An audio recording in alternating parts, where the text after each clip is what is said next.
ভিডিওটা শুরু করার আগে একটা ডিসক্লেমার দিয়ে দেবো যে যাদের হার্ট দুর্বল তারা অবশ্যই এই ভিডিওটা পুরো দেখবেন না, নাহলে কিন্তু বিশাল ভয়ানক কিছু হতে চলেছে। আপনার নাইটমেয়ারও আসতে পারে, আপনি ট্রমায় চলে যেতে পারেন। তো এই ভিডিওটা প্রপার 18+ জন্য, তো প্লিজ। তো লেডিস অ্যান্ড জেন্টলম্যান, আমি একটা এপিসোড সেগমেন্ট শুরু করে দিয়েছি already, the darkest episode. Number 1 যারা দেখেননি তারা অবশ্যই চেক আউট করতে পারেন, আর এটা তার নাম্বার 2 এপিসোড। তো আমি কিছু ডার্ক আন্ডাররেটেড সিনেমা নিয়ে কথা বলি। তো আমি আজ যে সিনেমাটা নিয়ে কথা বলবো সেটা যদি আপনারা দেখেছেন তো মরেছেন, আপনাকে কেউ বাঁচাতে পারবে না, না ডাক্তার, না কোনো স্পেশালিস্ট, না সাইকোলজিস্ট, কেউ বাঁচাতে পারবে না। কারণ এই সিনেমাটা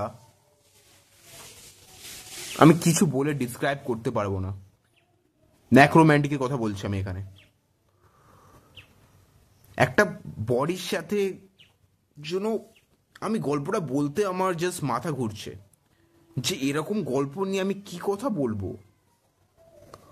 গড, মাথার 12টা বাজিয়ে দেবে এই সিনেমাটা। এখানে যা যা কিছু হয়, এখানে একটা জায়গায় প্রথমে দেখাচ্ছে যে একটা অ্যাক্সিডেন্ট হয়েছে এবং সেই বডিগুলো নিয়ে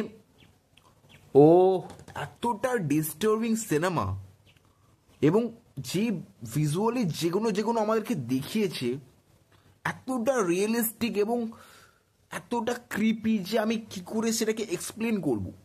আমার বলতে আমার মুখ কাঁপছে, জাস্ট বুঝতে পারছি না। অনেকে বলে যে ডিস্টার্বিং সিনেমা মানে wrong turn, the hill have আইস, আরও রয়েছে শ, রয়েছে প্রচুর সিনেমা রয়েছে এখানে, কিন্তু সেগুলো অ্যাকচুয়ালি কিন্তু ডিস্টার্বিং নয়।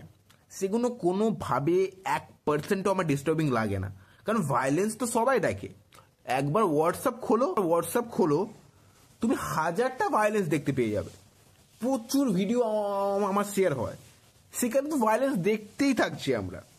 তাও সেগুলো কি আর সিনেমার কোনো ভায়োলেন্স নয়, সেগুলো জাস্ট একটা অরিজিনাল ভিডিও, সেগুলো সবাই দেখতে পাচ্ছে, সেটা কোনো বিষয় নয়। এখানে ভায়োলেন্স, এখানে সিনেমাতে যে লেভেলের ভায়োলেন্স দেখানো হয়েছে এবং যেভাবে এখানে সেগুলোকে, ও গড, আমি কিছু বলতে পারছি না। জাস্ট আপনারা একটা কাজ করতে পারেন, এই সিনেমাটা ইউটিউবে অ্যাভেলেবেল নেই, টরেন্টে বা যে কোনো জায়গা থেকে জোগাড় লাগিয়ে সিনেমাটা একবার দেখতে পারেন। আশা করি সিনেমাটা আপনাকে নিরাশ করবে না। আমি যতটা ভাবে বলছি আপনাকে মনে হচ্ছে হয়তো যে সিনেমাটা একবার দেখেই নি, কি বলছে ভুলভাল কথা। সিনেমাটা একটা মাস্টারপিস সিনেমা হলে হতেও পারে। Are you kidding me? মজা হচ্ছে এটা? সিরিয়াসলি ভাই, এই সিনেমাটা দেখার প্ল্যান করছিস তোরা?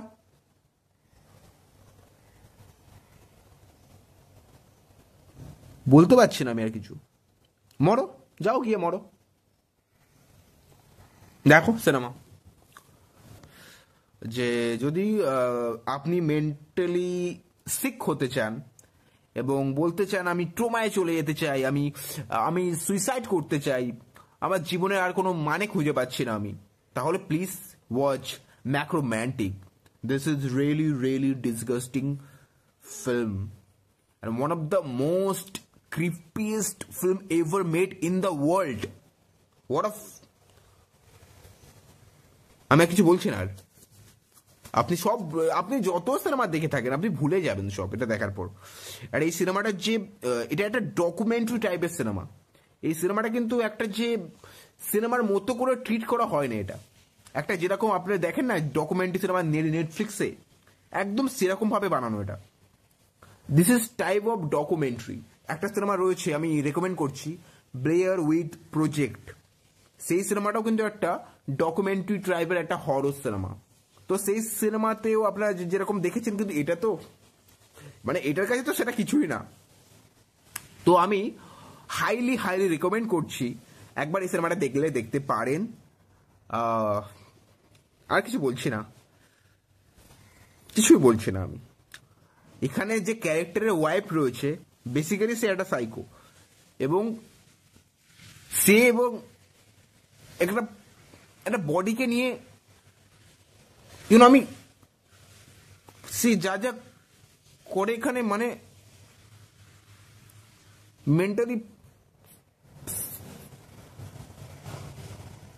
কিছু বলছি না।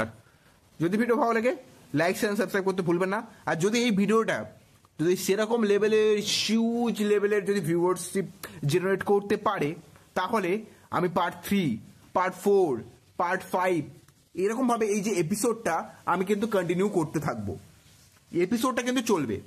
আর যদি এই ভিডিওটা যদি তেমনভাবে কোনো ওয়ার্ক না করে, তাহলে কিন্তু আমি কিন্তু এই এপিসোডটা কন্টিনিউ করব না, এখানেই স্টপ করে দেবো। কারণ যা বানাই আপনাদের জন্য বানাই, আর আপনারা এই জন্য না দেখেন তাহলে কি জন্য ভিডিও বানাবো আমি।